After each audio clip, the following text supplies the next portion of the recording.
invito al doctor Edson Herrera Garay, que es director de imagen institucional de nuestra institución. Se encuentra el doctor Edson Herrera. Sí, muy buenas tardes con todos. Gracias, doctor Uriel. Muy bien, doctor. El doctor va a estar en estos momentos apoyándonos también como moderador, y también tenemos a los demás panelistas, por favor, si se encuentran todos.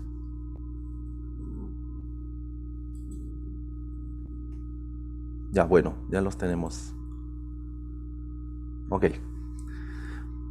Bueno, para empezar, hemos tenido 33 exposiciones, 33 brillantes exposiciones que de una u otra forma han aportado grandemente al tema que teníamos en este Congreso, ¿no? Desafíos del derecho penal frente a la corrupción del siglo XXI. Desde el jueves que hemos visto casos, por ejemplo, lo de China, Japón, el mismo Alemania. Hoy ya también tuvimos dos expositores alemanes, estando el doctor Bernhard Schunemann y el doctor Till Zimmermann, ¿no?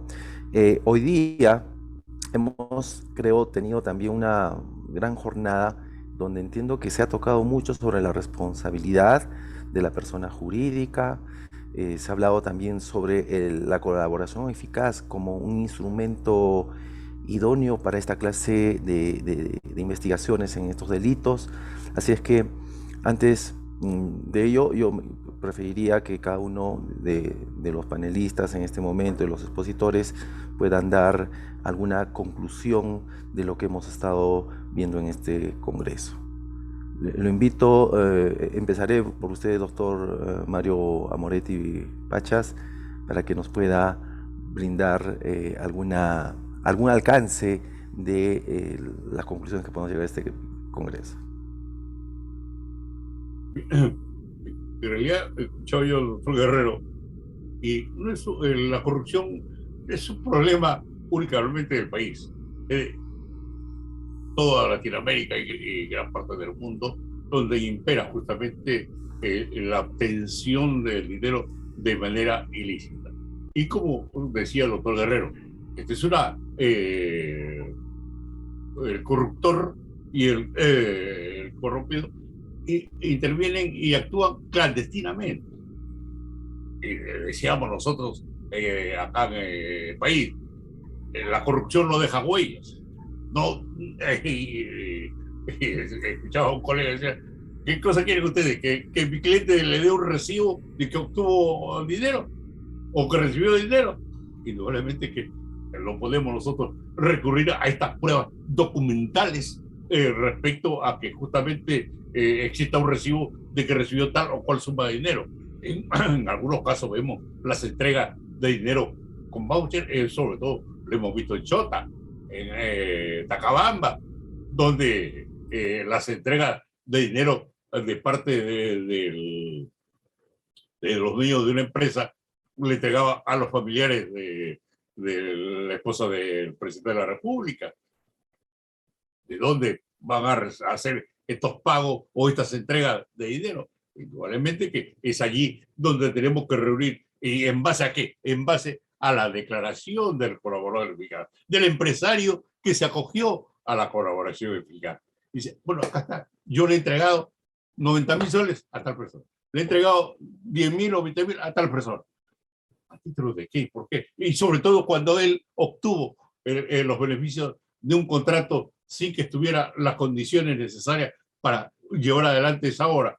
Y más aún cuando se dieron decretos de urgencia por parte de acá del Ministerio de Vivienda.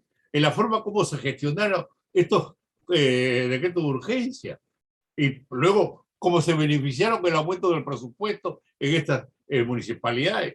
De tal manera de que esta colaboración eficaz, indudablemente, en gran parte, ¿no?, ha dado, por lo menos, la satisfacción de que se está descubriendo a quienes han participado o participan en un acto de corrupción. Y sobre todo, cuando nos demuestra, corroboran con documentos o con indicios que son básicos, si unimos estos indicios, si unimos los indicios son datos, si unimos estos indicios, estos datos, vayamos a un indicio causal y luego a un indicio consecuencia, llegamos nosotros a una prueba indiciaria. De tal manera, y con prueba indiciaria sí se puede condenar a un procesado. De tal manera de que en estos casos es como si se quisiera decir un delito de violación. Bueno, no hay prueba porque es la afirmación de ella y mi negativa. ¿Qué pruebas hay? ¿Hay un video? ¿Hay una fotografía que estoy teniendo relaciones? No. Pero si hay los indicios necesarios, si hay el certificado médico legal, si hay el ingreso a un hotel, si hay la forma y circunstancia y las huellas que quedaron la parte contigua del órgano vaginal de la mujer, indudablemente ahí sí tenemos los indicios razonables para los efectos de llegar a sostener una sentencia y sobre todo cuando nos encontramos nosotros frente a hechos y delitos que son cometidos en la clandestinidad y para mí esta situación de la colaboración eficaz en algunos casos se podía prestar a una venganza, en algunos casos con la finalidad de obtener algún beneficio, pero también señala nuestro ordenamiento procesal que si esta no es corroborada, simplemente ese acuerdo no se llega, se desecha el acuerdo y lo que ha declarado el aspirante colaborador no se toma en consideración, es expulsado del proceso penal. Es allí que consideramos nosotros que en lo que respecta al tema que me ha tocado por el día de hoy, sí está rindiendo su fruto en lo que se refiere a tratar de conseguir que se continúe el acto de corrupción, a fin de conseguir las evidencias o las pruebas de la comisión, de la aportación de instrumentos o objetos o datos de la comisión del hecho delictivo en la que el colaborador ha participado, como vuelvo a repetir, como autor o partícipe en este hecho delictivo. Gracias. Gracias a usted, doctor Mario Amoretti. Doctor Alejandro Guerrero, ya que ha sido mencionado también ahí, de acuerdo a su exposición que hizo. Muchísimas gracias y muchas gracias al profesor Amoretti Pachas por tan múltiples referencias. Quisiera hacer una anotación en dos sentidos. En la responsabilidad penal de las personas jurídicas, particularmente para el caso colombiano, como yo lo venía diciendo, es un asunto en discusión, en debate, que no tiene, digamos, una finalidad propia. Nosotros hemos visto que legislaciones como la española, como la argentina y otras tantas han venido incorporando esa figura para evitar que casos como en Estados Unidos, como en Ron y como otros muy famosos, pues tengan, digamos, problemas en la punibilidad. Ahora bien, la discusión siempre ha partido desde el caso alemán y es qué tan necesario se hace esa responsabilidad, si se hace de esa manera o existen otras formas. Para aquí, para Colombia, desafortunadamente, pues no ha habido, digamos, mayor consecuencia. Los proyectos de ley que les mostré han sido bastante flojos en regular la materia. Prácticamente uno mencionaba que estaba prohibido la reunión de personas con una finalidad específica. Entonces, si nosotros hoy nos reunimos a ver un partido del Mundial, pues prácticamente que estamos incurriendo en ese tipo penal. Entonces, pues es complicado. Y segundo, que lo propone el doctor Astete, respecto a los mecanismos de colaboración, digamos, de justicia premial en estos casos de corrupción. En Colombia, últimamente la legislación desde hace algún tiempo permite que, pese a que en algunos casos se permitan algunas rebajas importantes, ya se han venido desmontando por algunas cuestiones de política criminal. Ha habido casos como el del ex senador Martínez Sinisterra aquí, que fue condenado por la Corte Suprema de Justicia por algunos casos de corrupción, en el cual, de manera anecdótica, pues el hombre estaba viendo las noticias en su casa y él mismo ve que supuestamente, pese a que le habían instalado un dispositivo de vigilancia electrónica, la famosa pues manilla electrónica, pues él estaba viendo las noticias en un bar cercano y le estaban transmitiendo que él se había volado supuestamente del establecimiento. Entonces, este tipo de actos como de flexibilización de la ley han sido bastante criticados y por eso es que últimamente algo de política pública y política criminal en la materia es, bueno, hay que darles beneficios, pero ¿hasta qué punto? Entonces, es un tema que falta por regular. Y de otro punto, pues también figuras importantes como los preacuerdos, como el principio de oportunidad, no son aplicables a todos. Y eso ha sido un problema en el caso colombiano, y lo digo de manera muy breve porque tenemos dos legislaciones penales vigentes para algunos asuntos específicamente aforados. Estas leyes son la Ley 906 de 2004, que es nuestro actual Código de Procedimiento Penal, que se rige bajo el sistema penal acusatorio y permite estas figuras de justicia premial, y nuestra anterior ley procesal, la Ley 600 de 2000, que no las permitía en muchos casos. Entonces, ahora bajo un principio de favorabilidad, pues se han aplicado en algunas cuestiones, pero la Corte Suprema de Justicia en alguna jurisprudencia dice que como son figuras incompatibles frente a los sistemas procesales, no aplica. Entonces, si yo soy un aforado, quiero un principio de oportunidad o allanarme a alguna cuestión, no lo puedo hacer porque estoy inscrito en una ley procesal frente a otra que supuestamente me lo permitía frente a un afuero o a un foro o pues a un fuero que yo tengo.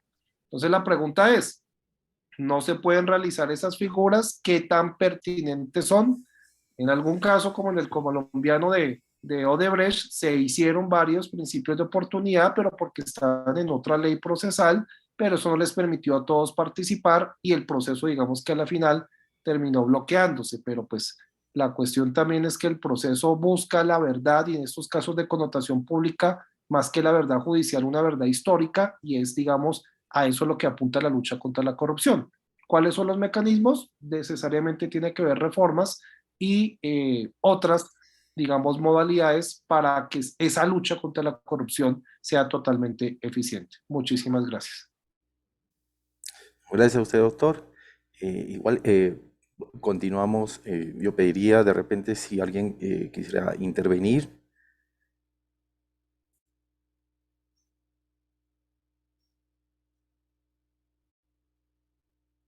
Si no hay manos levantadas, libremente.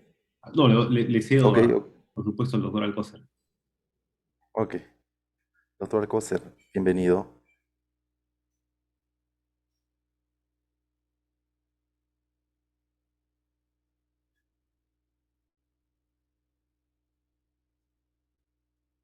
Está con el micro apagado, el doctor Alcócer. Sí, ya lo pude prender. Muchísimas gracias. Buenas tardes a todos los colegas presentes. Mario, mis saludos. Doctora Moretti, padre Mario, también mis saludos.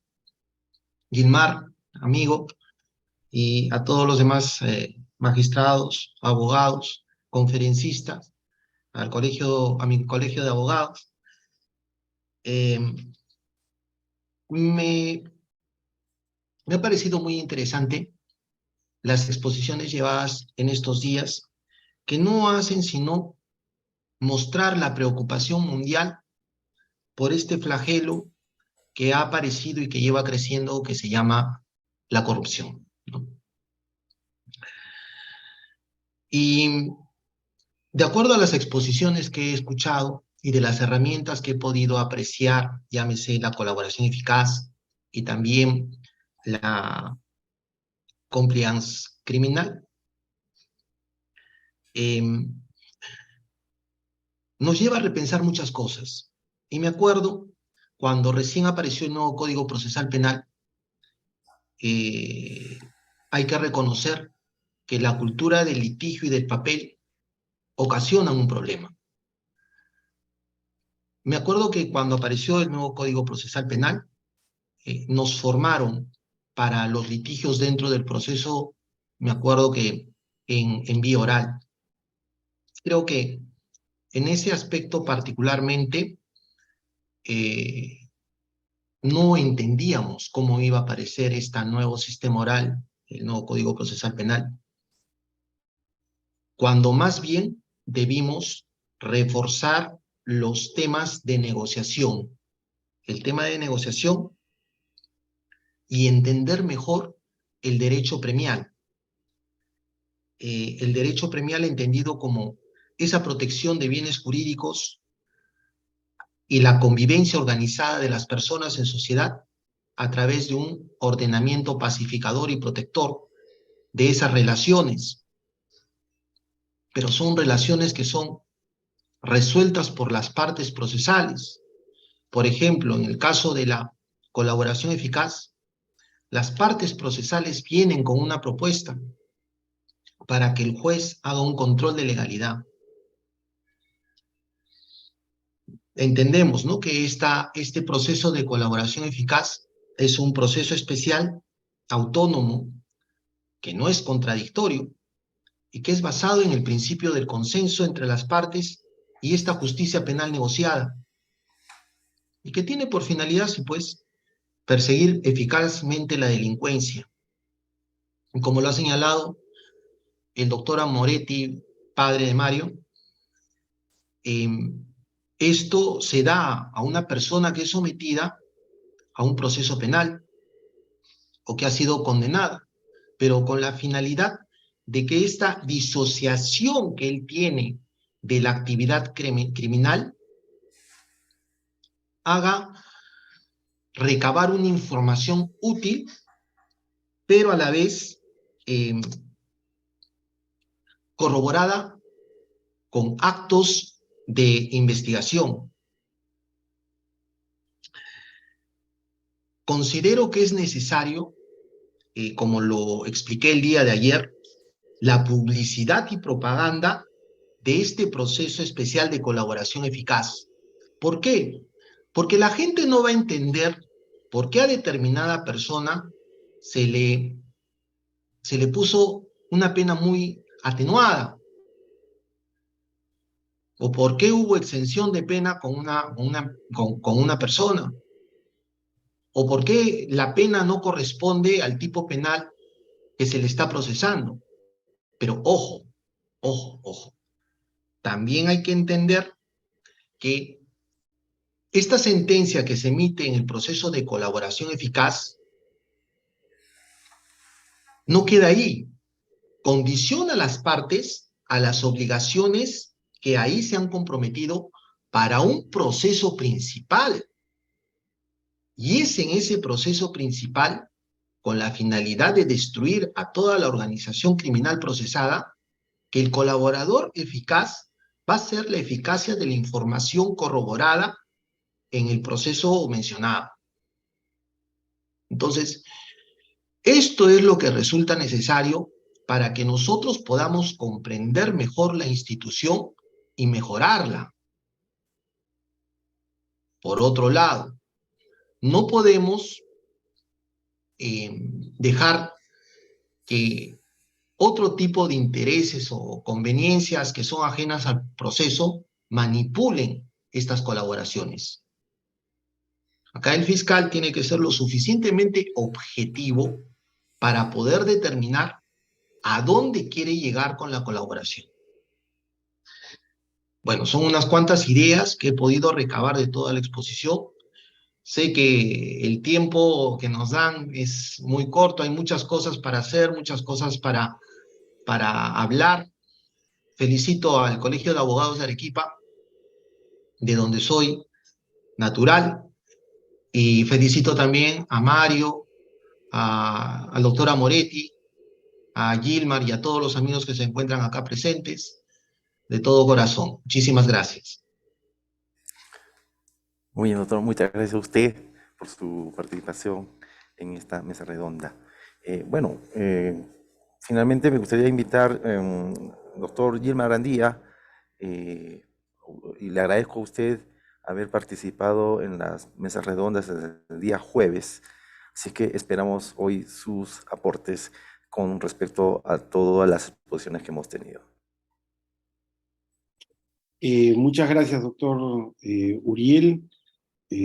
Primero, volver a felicitar al Colegio de Abogados de Arequipa, felicitar por intermedio también al señor decano del Colegio de Abogados por tan buen trabajo, y a usted mismo como coordinador académico por haber logrado este evento tan importante. Lo repito porque creo que es es bueno tener conciencia de la magnitud de este evento en materia penal en el país. No se veía hace mucho tiempo. Esto es algo que debemos reforzar, porque lamentablemente,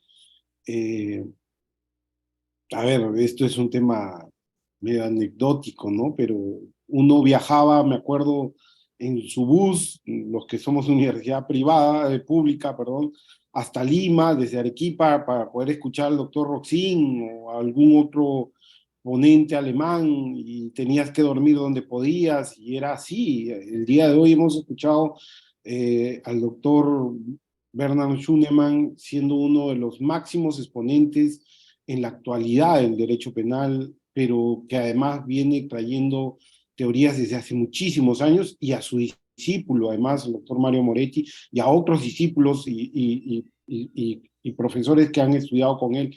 En verdad, esto ha sido un lujo.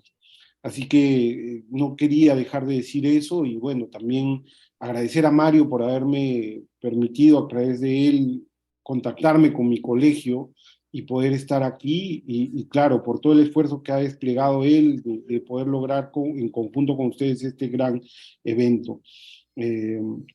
A ver, creo yo que todos estos 3 días, hacer un pequeño resumen de todo lo que se ha hablado, es bastante complicado, porque los temas que se han tratado, si bien al parecer serían los mismos, es decir, por ejemplo, se ha hablado mucho de personas jurídicas, mucho de colaboración eficaz, mucho sobre procesos de colaboración, de arrepentido, etcétera, que podrían parecer similares. Cada una de las posturas han enriquecido el tema, ¿no? Por ejemplo, hay un tema muy importante, por ejemplo, en cuestiones de responsabilidad de personas jurídicas.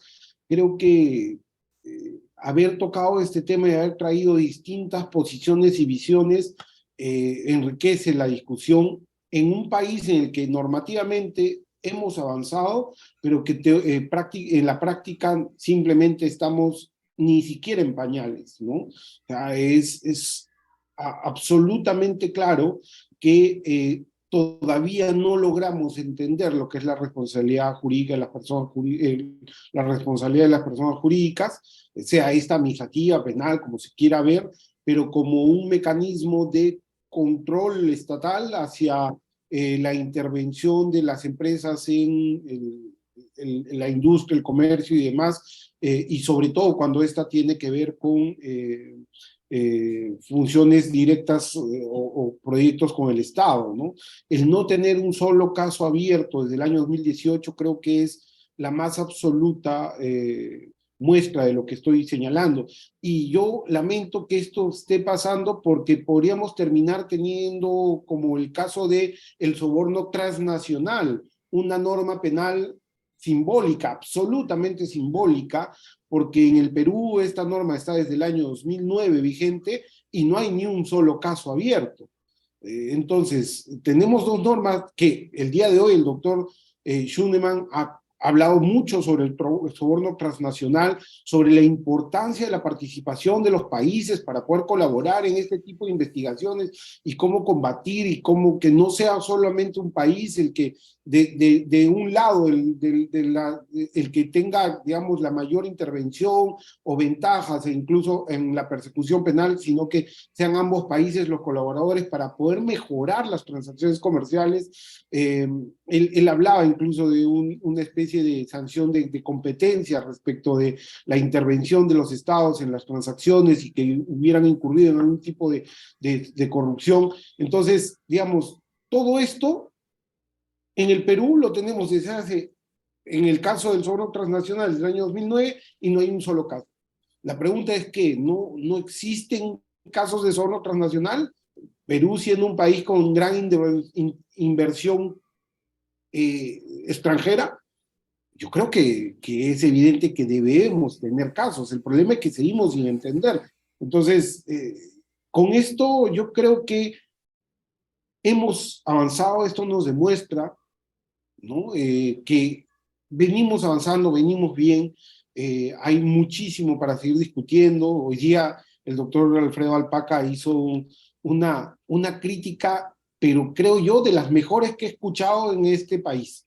Una crítica muy, muy buena hacia lo que ya tenemos algunos por sentado, ¿no? Y dentro de ellos me encontraba yo, o sea, el hecho de decir de que es una etiqueta, un fraude de etiqueta, el de responsabilidad penal y responsabilidad administrativa, el doctor del Paco hoy día ha hecho una crítica muy, muy buena. Claro que hubiera sido muy bueno poder hacer una discusión incluso sobre el tema, solo sobre ese tema, pero creo que estamos por un buen camino. Luego tenemos todo un sistema de corrupción que también ha venido avanzando.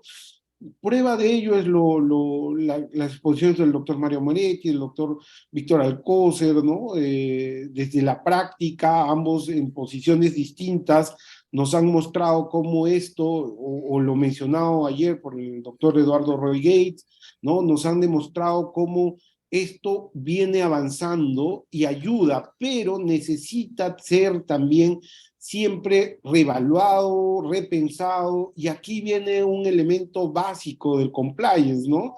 Que podríamos traer también al sistema normativo legislativo, y es el tema de una mejora continua, y es que solamente cuando uno va ejecutando, aplicando la jurisprudencia, y ahí es donde me preocupa el tema de no tener casos en los ya mencionados, uno solo así puede saber si lo que normativamente ha pensado en abstracto termina funcionando, ¿no? Entonces, este elemento de la mejora continua, del seguimiento continuo, del compliance, incluso deberíamos aplicar a nuestro sistema normativo, que siempre debe estar avanzando en consonancia con los hechos sociales y sobre todo en un fenómeno tan complejo como la corrupción. Un país como Perú en el que, digamos, no nos caracterizamos por tener democracias muy sólidas, ¿no? Donde tenemos sistemas democráticos, o mejor dicho, donde existe una influencia muy fuerte del aspecto político en el aspecto normativo y judicial. La politización de la justicia, la politización de la normativa, ¿no? Y aquí viene un tema que también dijo el doctor Zundemann hoy día, y lo tomo muy cierto, cómo uno logra ver en algunas disposiciones o decisiones de los poderes legislativos de los países la intervención del poder político de los funcionarios públicos, ¿no? Él decía, ¿por qué creen que no está, pues, que se rechazó esta norma? Bueno, porque hay el poder de los funcionarios, decía, ¿no? Esto nos pasa a nosotros, por supuesto que nos pasa a nosotros. Creo que hay todo un camino, pero vamos avanzando.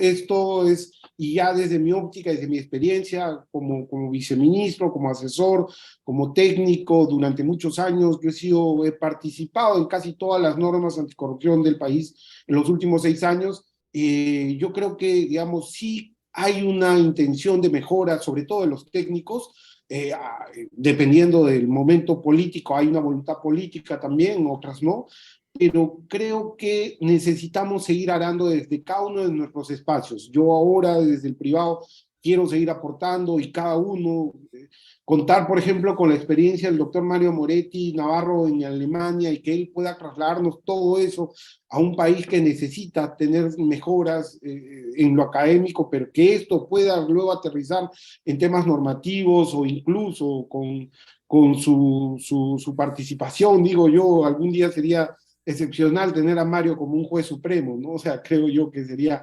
un lujo para este país. Pero bueno, no quiero cansarlos, y nada más, me voy más que contento de haber estado en un evento tan importante, y sobre todo en mi tierra, y espero, a la cual extraño, y espero poder visitarla pronto, de todas maneras. Y un gusto y haber podido escuchar a tantos profesores y académicos de tan alto nivel. Muchas gracias, doctor. Igual lo esperamos acá en el colegio, tanto al doctor Víctor Alcócer y a usted como parte de los miembros de esta orden. Bien, finalmente tenemos al doctor Mario Amoretti Navarro. Algunas conclusiones que nos podría alcanzar. Sí, muchas gracias, muchas gracias. En primer lugar, quiero agradecerle al señor decano, al doctor Alfredo Álvarez Díaz, el doctor Edgar Herrera, también acá presente, a usted, doctor Astete, porque sin su intervención, en particular la suya, no hubiese sido posible este evento. Y al Colegio de Abogados de Arequipa tenemos que agradecerle que haya tenido esa recepción de poder trabajar conjuntamente por una labor académica y poder desarrollar un evento que yo creo que no tiene precedentes, no solamente en nuestro país, sino yo creo que en la región latinoamericana, tener no solamente ponentes internacionales, segundo, tener ponentes de la calidad que tiene cada uno, desde el profesor Schunemann hasta la profesora Chang en China, ¿no? Yendo de cada región, el profesor Kojima en Japón, y bueno, no quiero ir de uno a uno, porque como usted ha dicho, son 33 ponentes que han estado presentes en este evento, y esto ha sido eh, posible gracias al Colegio de Abogados de Arequipa como representante de la cultura jurídica, no de Arequipa, sino del país, y por qué no decirlo, de Latinoamérica. Es un muy buen ejemplo. Y por eso mi agradecimiento en primer lugar al señor decano, al doctor Edson Herrera y a usted, doctor Astete. Quiero agradecer también a los miembros que están acompañándonos en la mesa, al doctor Amoretti Pachas, exdecano del Colegio de Abogados de Lima, profesor de San Marcos, mi padre, al doctor Guerrero, amigo de Múnich, de Aventuras Académicas, magistrado auxiliar de la Corte Suprema de Colombia, profesor de la Universidad Libre de Bogotá. Muchas gracias por estar presente. Quiero agradecer también al doctor Gilmar Andía, ex viceministro de Justicia, compañero mío de la maestría en San Marcos en Ciencias Penales, compañero de litigios penales en el Estudio Ferrero por varios años, y también quiero agradecerle muy fraternalmente. Y al doctor, como dicen los gringos, last but not least, also el último, pero no por eso menos, mi amigo, el doctor Víctor Alcócer, juez penal, compañero del doctorado en Derecho y Ciencias Políticas de la Universidad de San Marcos. Muchas gracias también por estar presente. Yo voy a ser muy sucinto por motivos de tiempo, el tiempo siempre nos apremia. Es imposible resumir en 5 minutos todo el Congreso. Yo solamente voy a ceñirme a algunos puntos muy concretos, a 3 o 4, y para cada uno voy a emplear 30 segundos, probablemente 45 segundos. El primero es el presentado por el profesor Schunemann, como lo reseñó el doctor Andía. Bueno, Schunemann es un gigante del derecho penal, es el primer discípulo primero del profesor Roxin, y es una institución en el derecho penal mundial. Y él hizo hincapié al gran problema de la corrupción, que afecta no solamente a países de Latinoamérica, sino también a el problema de la corrupción global, ¿no? Una guerra global que existe en el ámbito de la corrupción, donde empresas transnacionales van a países del tercer mundo, corrompen a funcionarios, ganan contratos, y al fin y al cabo, como dice él, quien termina viéndose perjudicados desde la perspectiva económica son los propios países del tercer mundo. Y esta era la paradoja que él presentaba. Incluso hablaba desde la corrupción, incluso que se presenta en Alemania también, desde el ámbito universitario, donde, como él decía de manera jocosa, pero muy representativa, de estudiantes que van y llevan botellas de vino para obtener las notas de manera más rápida. No decía que era para poner mejor nota, pero para poner nota más rápida. Pero ahí demostraba que esto existe, ¿no? Y existe también en Alemania, y esto fue recogido por el doctor Andí en sus comentarios, que precisamente el poder de los funcionarios públicos que evitaron que un proyecto de ley basado en su opinión tenga éxito en el Congreso alemán para poder extender los delitos de corrupción al incumplimiento de las normas de presupuesto alemanas.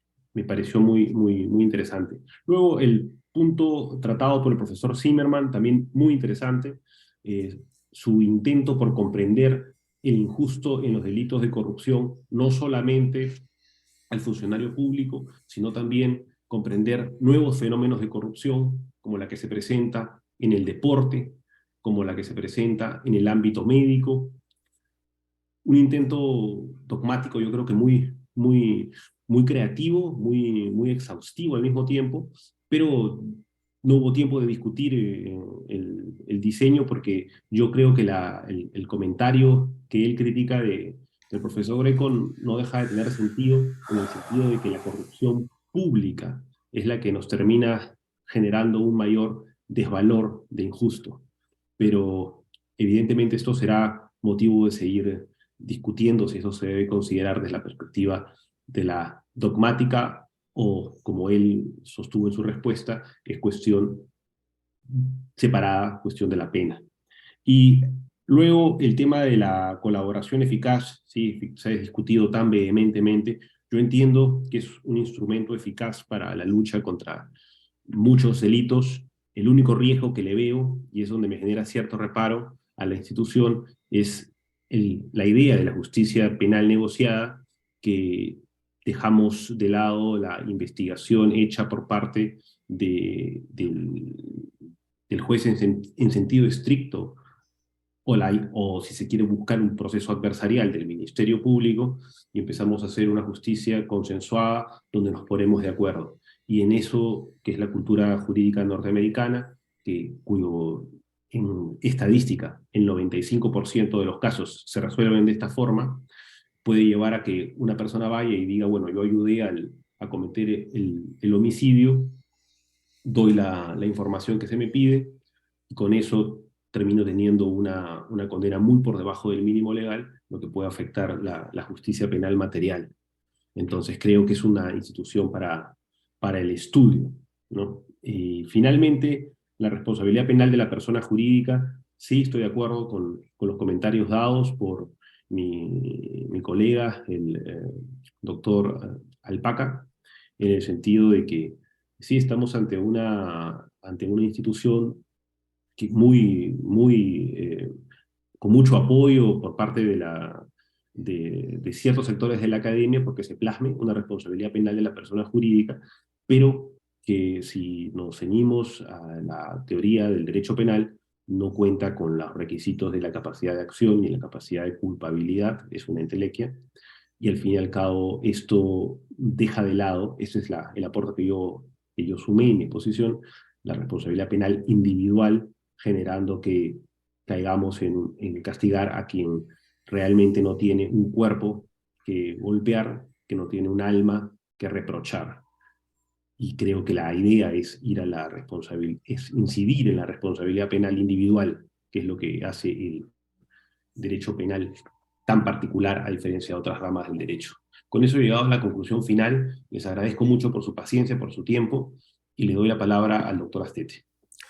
Bueno, bien, antes de terminar, yo voy a dar pase al doctor Herrera para que dé la clausura como miembro de la Junta Directiva y en representación del decano, pero le pido un minutito para dar algún agradecimiento. Primero, quiero agradecer a cada uno de los expositores, porque yo sé el esfuerzo que se han dado para separar un tiempo para este congreso. Así que muchas gracias, quedamos muy felices con cada uno de ustedes y esperamos tenerlos prontamente en algún otro evento que hagamos. Segundo, quiero dar las gracias también a todos los participantes que han estado, porque como dijo el doctor Ignacio Tedesco, mientras muchos están viendo partido de fútbol, nosotros estamos concentrados en el conocimiento jurídico en este congreso. Y finalmente quiero dar las gracias al doctor Mario Amoriti Navarro. Yo creo no hubiera sido posible sin su apoyo, sin su ayuda, y me quedo infinitamente endeudado con usted, estimado doctor, y espero que podamos de acá adelante llevar muchos otros eventos con su apoyo y su conocimiento también. Bien, dicho esto, doctor Edson Herrera, le doy el pase para que pueda clausurar este congreso. Doctor Uriel Astete, muy buenas tardes, muchas gracias.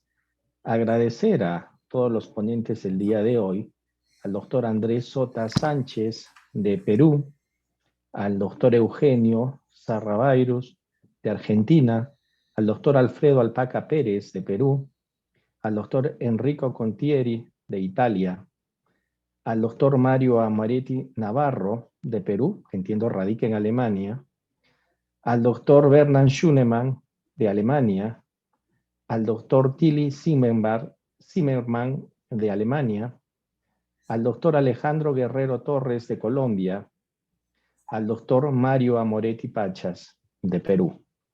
Hago también un pequeño paréntesis. Qué grato, qué bonito, pues que tanto padre como hijo hayan participado en este Congreso Internacional. Debe ser un recuerdo muy grato y satisfactorio para la familia. Dios siempre los bendiga. Como usted lo dijo, doctor Uriel, son 33 exposiciones que se han llevado a cabo durante estos 3 días, 24, 25 y 26 de noviembre. Y como usted también lo ha citado, mientras hay otras personas que están viendo el partido de fútbol, que también es importante para quienes gustan de este deporte, estamos las otras personas que estamos tratando de saber un poco más sobre esta parte del derecho penal, los delitos que se producen a consecuencia de la corrupción. El doctor Alfredo Álvarez puso bastante hincapié y lo está cumpliendo en el trayecto de este primer año de su gestión en la celebración del bicentenario de la Academia Lauretana, que este año está cumpliendo 200 años, que así como nuestro ilustre Colegio de Abogados de Arequipa, que me da mucho gusto saber que en la ciudad de Lima y en el extranjero hay colegas nuestros del Colegio de Abogados de Arequipa y de esta ciudad de Arequipa que vienen triunfando en este ámbito. Por lo cual, permítanme dar lectura rápidamente a un texto pequeño de la fundación de la Academia Lauretana. Una moción presentada por el doctor Evaristo Gómez Sánchez al Ayuntamiento Constitucional el 25 de abril de 1821 y la aprobación por el virrey José de la Serna, dada el 13 de septiembre de 1822, transcurrieron 1 año y 5 meses debido a la incomunicación que vivía el Perú como consecuencia de los agitados momentos políticos suscitados por las ideas de la independencia nacional, ya que el ejercicio libertador, comandado por San Martín, había penetrado en territorio peruano. Por lo que el Ayuntamiento Constitucional de Arequipa procedió a realizar la instalación de la Academia Lauretana el 10 de diciembre de 1821, reservándose el pedir la aprobación donde, cuándo y cómo convenga. Consecuentemente, ante esta aprobación, se adjudicó para que la Academia Lauretana pueda dictar los cursos de caligrafía, ortografía, aritmética, pueda dictar el curso de la cátedra de filosofía, la cátedra de derecho en lo que es derecho natural y derecho de gentes, la cátedra de medicina, la cátedra de religión como dogmas y moral, la cátedra de derecho eclesiástico o canónico, la cátedra de bellas artes y las lenguas extranjeras, francesa e inglesa. Como ustedes habrán podido escuchar, pues es muy importante esta institución, la Academia Lauretana, y que también tenemos el deber de darle el realce del caso. Es por ello que se gesta este Congreso Internacional Desafíos del Derecho Penal frente a la corrupción del siglo XXI. Y trasladándoles ese sentir de nuestro señor decano y agradeciendo la participación de cada uno de los ponentes de las diferentes partes del mundo, empezando por nuestros hermanos del continente sudamericano, como Argentina, Colombia, Brasil, Chile, extendiéndonos hasta Europa, como lo ha sido Alemania, Italia, y yéndonos hasta el Asia, como China, Japón. Pues sí, este Congreso Internacional, entendemos, es un éxito. Gracias a cada uno de los ponentes, gracias a los señores doctores panelistas, gracias a las personas que han participado en este evento de esta larga maratón por 3 días. Nos encontramos satisfechos con la participación de ustedes. El colegio está al servicio de ustedes.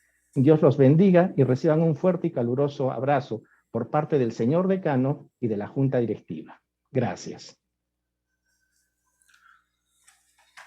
Muy bien, con esto estaríamos dando por terminado y clausurado este evento y reiterando el agradecimiento a cada uno de los expositores, a cada uno de los miembros de esta mesa. Me faltó, quiero disculparme, llamar al doctor Federico Álvarez, que era miembro del panel, yo podría llamarlo doctor, si podría dar algunas palabras. Estimado doctor, ante todo, muy buenas tardes. No quiero alterar el orden del evento, entiendo que ya viene en una jornada bastante extensa. Sin perjuicio de ello, no queda sino, sinceramente, destacar el gran relieve de este Congreso. Después de mucho tiempo, tenemos una de estas características que ha concitado además la presencia de tan destacados expositores, aportando opiniones realmente relevantes en temas, entre otros, tan novedosos como el relativo a la responsabilidad penal de las personas jurídicas. Aspecto este último que, si bien no es verdad novedosa, por decirlo de alguna manera, en el ámbito propio del derecho anglosajón, pues para Latinoamérica, que es pues tributaria de esta tradición jurídica greco-germano-románica, desde luego que lo es. Esta norma de relativa reciente data que se incorpora a la normativa nacional ha servido, en todo caso, para advertirnos o ponernos sobre aviso de lo que pareciera ser pasa a constituir un aforismo desfasado en cuanto me refiero específicamente a societas delinquere non potest.